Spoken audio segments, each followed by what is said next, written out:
बिस्मिल्लाहिर्रहमानिर्रहीम। बेटा इसमें क्वेश्चन हम एक्सरसाइज कर रहे हैं 3C और 3C जो आपके पास है इसमें जो क्वेश्चन नंबर बेटा 11 है, solve each of the following. ठीक है बेटा, इसके जो आपके पास 4 पार्ट्स दिए हुए और 2 पार्ट में यहाँ पे डिस्कस कर रहा हूँ और बाकी जो 2 पार्ट्स हैं वो आपने असाइनमेंट के तौर पर उसको आपने सॉल्व करना है। लेकिन बेटा प्लीज इसको देखते जाएं। इसमें कोई नई चीज हमारे पास यूं आ रही है कि जब हमने लास्ट आपका दिया हुआ ये देखें 3 ट्रायंगल इकट्ठे दी हुई हैं, सॉरी 3 जो है आपके पास इनइक्वालिटीज इकट्ठे दी हुई हैं, b/3 ग्रेटर देन और इक्वल टू b/2 + 1 और ग्रेटर देन और इक्वल टू b-1। इसको लिखने का तरीका ये होता है, आपने यूं करना है, देखें ये जो मिडिल में इनइक्वालिटी लिखी हुई है ना, उसको आपने दोनों के साथ लिखना है। कैसे? हम इसको इधर भी लिखेंगे और इसको भी हमने इसके साथ लिखना है। कैसे लिखना हुआ है देखिएगा, b/3 greater than equal to b/2 + 1 and b/2 + 1 greater than और इक्वल टू b-1।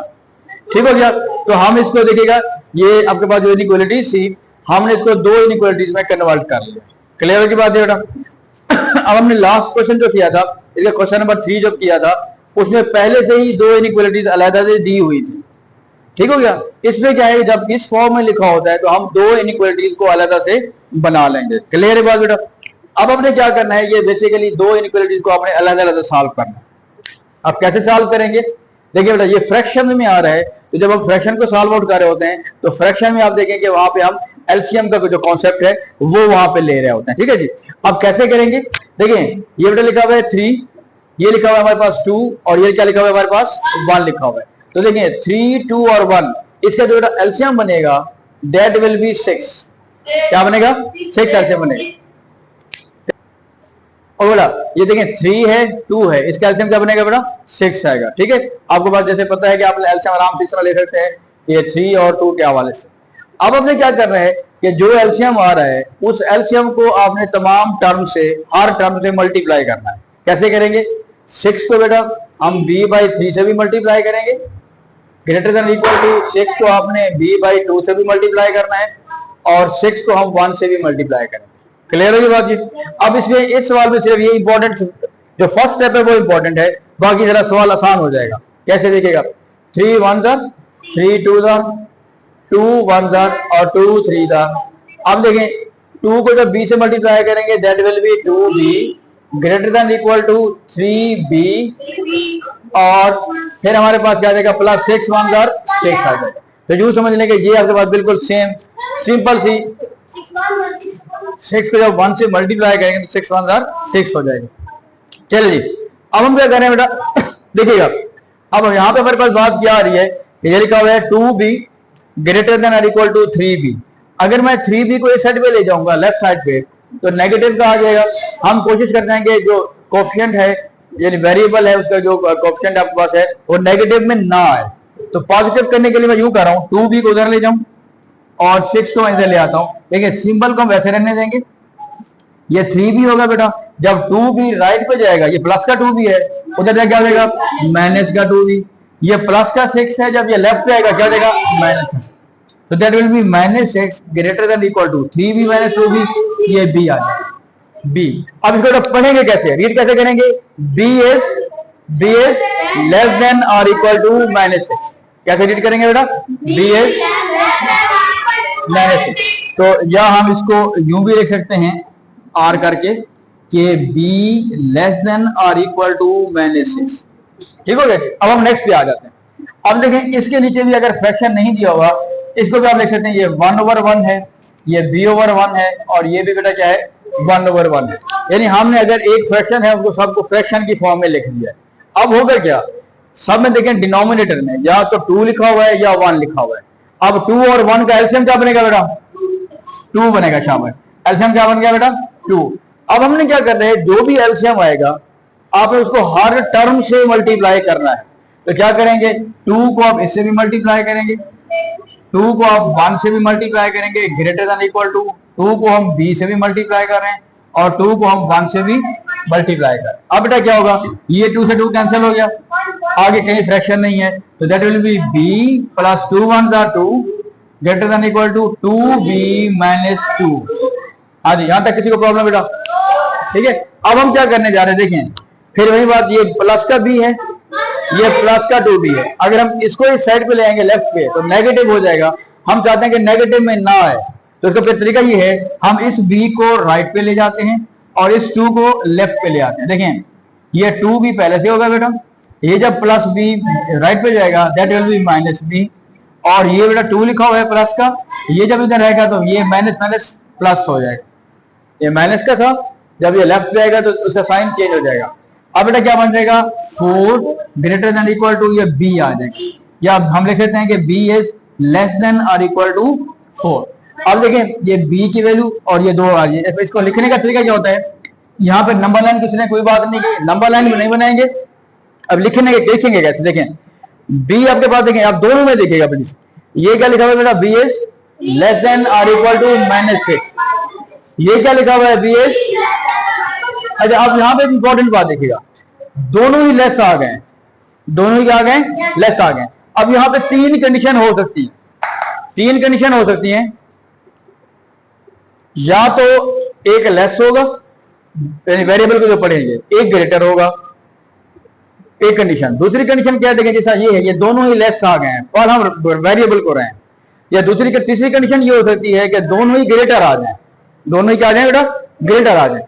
अब अगर दोनों लेस आएंगे, देखिए b इज लेस देन और equal to -6, b is less than और इक्वल टू 4। अब आपने ये देखना है -6 और 4 में से स्मॉलर वैल्यू कौन सी है, -6 में से और 4 में से स्मॉलर वैल्यू कौन सी है, -6। तो अगर ऐसी कंडीशन आ जाए तो जो स्मॉलर वैल्यू होती है आपका आंसर वहीं आ जाएगा, b इज लेस देन और इक्वल टू -6। क्यों, क्योंकि जो वैल्यू -6 से स्मॉलर है, अंडरस्टूड है कि वो 4 से भी क्या होगी, स्मॉलर हो। बस वेरी गुड, बस सिंपल एक आंसर एक दफा लिखेंगे, आपका सिर्फ आंसर एक दफा लिखेंगे। ठीक हो गया बेटा। अब आ जाए सी पार्ट पे। आप सी पार्ट में यूं कर लें प्लीज।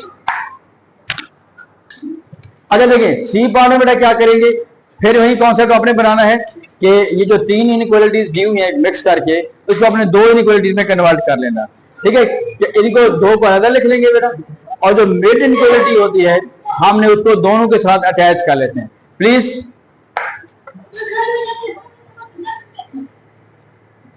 अच्छा जी आप देखिए बेटा कैसे करेंगे, 2 into 1 minus c greater than c minus 1 and c minus 1 greater than or equal to c minus 2 upon 7। तो देखिएगा ये 2 हमारे पास इनइक्वालिटीज, प्लीज ये 2 हमारे पास इनइक्वालिटीज बन गई हैं। ठीक है जा, अब हम क्या करेंगे, पहले इस 2 को मल्टीप्लाई कर देंगे इसके साथ, दैट विल बी 2 1 जा 2 माइनस 2c, उसके बाद ग्रेटर देन c माइनस 1।